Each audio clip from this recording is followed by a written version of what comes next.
Okay, so welcome back. So today we're going to start talking about application type problems that involve solving exponential equations or logarithmic equations.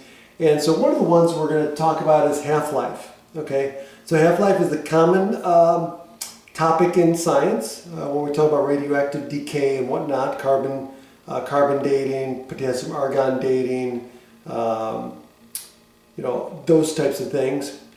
We often look at the half-life, or how long does it take to have half of a substance there after some, of a radioactive isotope. So then the amount of time that it takes to have half, that's the half-life. Okay, so this is the formula that we use to find half-life.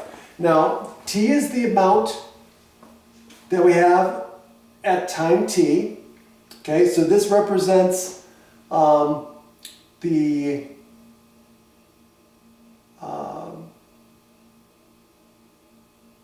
model, the formula that relates the amount of something we have over time, the present amount or the initial amount, and then of course E.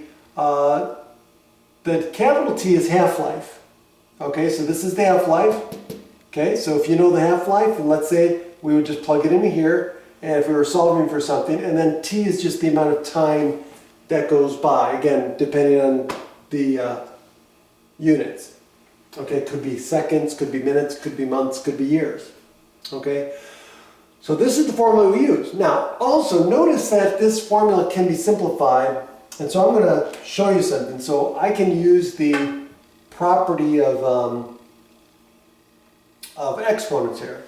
So this is going to equal A naught E, and I can rewrite this because this is an exponent, so I can rewrite this as, let's write this as natural log of 0.05, right? Or excuse me, 0.5 times T over T. I can write it like that, right? So all I did was pull it out here, and because this is just division and multiplication, right? So I just pulled it out and made it into a product this way. So no big deal there. Now I'm going to use the power property here, and I can write this as A naught E to the natural log of 0.5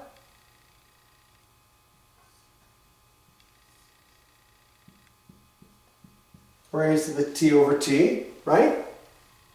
Now notice here, this is an exponential raised to a log, right? So I've got a log here with base E, and I've got an exponential with base E, so I can use the inverse property, right? And what happens? I just get the argument out. So this actually turns out to be A naught times 1/2 to the lowercase t divided by capital T, where capital T is the half-life. Okay? So we can use this first formula here, or we can use this last formula here. Okay? They both work. Okay? So that's what we're going to use. Have a great day.